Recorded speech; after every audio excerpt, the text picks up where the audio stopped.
തൃശൂർ മുപ്ലിയത്ത് വനം വകുപ്പ് ഉദ്യോഗസ്ഥർ പിടികൂടിയത് മ്ലാവിറച്ചി അല്ലെന്ന് തെളിഞ്ഞു. പോത്തിറച്ചി എന്നാണ് പരിശോധനാ ഫലം. മ്ലാവിറച്ചി വാങ്ങിയെന്നാരോപിച്ച് ചാലക്കുടിയിലെ ചുമട്ടുതൊഴിലാളി സുജീഷും ജോബിയും 35 ദിവസമാണ് ജയിലിൽ കിടന്നത്. പ്രതികൾക്ക് ഹൈക്കോടതിയാണ് പിന്നീട് ജാമ്യം അനുവദിച്ചത്. ഇറച്ചിയുടെ പരിപാടി എനിക്ക് ഇല്ല, മുന്നേ കസാപ്പ് ഉണ്ടായിരുന്നു.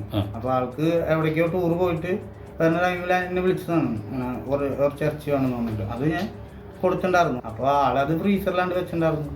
അങ്ങനെ വന്ന് പിടിച്ചതാന്ന് പറഞ്ഞാൽ എൻ്റെ അടുത്ത് 40 ദിവസം ഞാൻ ജയിലിൽ കിടന്നു. ഇന്ന് വരെ എന്നെ പണിക്ക് ഇതുവരെ കയറ്റിയിട്ടില്ല. ഇപ്പോൾ 10 മാസമായി.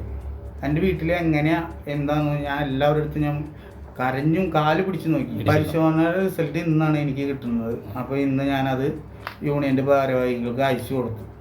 അപ്പോൾ അവർ പറഞ്ഞു ഞങ്ങൾ നോക്കട്ടെ, അത് ഞങ്ങൾ നോക്കട്ടെ എന്ന് പറഞ്ഞു. നാളെ സംസാരിക്കാമെന്ന് പറഞ്ഞു. ഈ ഒരു കേസിൻ്റെ പേരിൽ ഇതൊരു കള്ളക്കേസാക്കി ഞങ്ങളെ കുടുക്കി എൻ്റെ ജീവിതം ഇല്ലാണ്ടാക്കി എന്ന് പറയാം ശരിക്കും പറഞ്ഞു കഴിഞ്ഞാൽ. ഫോറസ്റ്റുകാർക്ക് എന്തോ മുൻവൈരാഗ്യത്തിൻ്റെ പേരിൽ ഇദ്ദേഹത്തെ കൊടുക്കണമെന്നുള്ള ഉദ്ദേശത്തോടു കൂടി തന്നെയാണെന്ന് അവർ പ്രവർത്തിച്ചത്.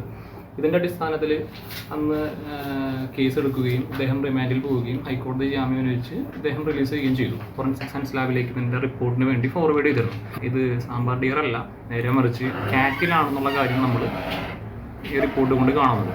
ഇനിയിപ്പോൾ അദ്ദേഹം ഇതിലെ കേസിലെ പ്രതികളായിട്ടുള്ള ആളുകൾ, വിക്റ്റിമായിട്ടുള്ള ആളുകൾ ഇതിനെതിരെ ഹൈക്കോടതിയിൽ OR കോഷ് ചെയ്യാനും അതോടൊപ്പം തന്നെ ഡാമേജിന് ഇതിൽ കുറ്റക്കാരായിട്ടുള്ള മുഴുവൻ ആളുകൾക്കെതിരെയും നഷ്ടപരിഹാരവും മറ്റു കാര്യങ്ങളും ആവശ്യപ്പെട്ടുകൊണ്ട് ഹൈക്കോടതിയെ സമീപിക്കുന്ന ശ്രമത്തിലാണ്, അതിൻ്റെ ഒരുക്കത്തിലാണ്.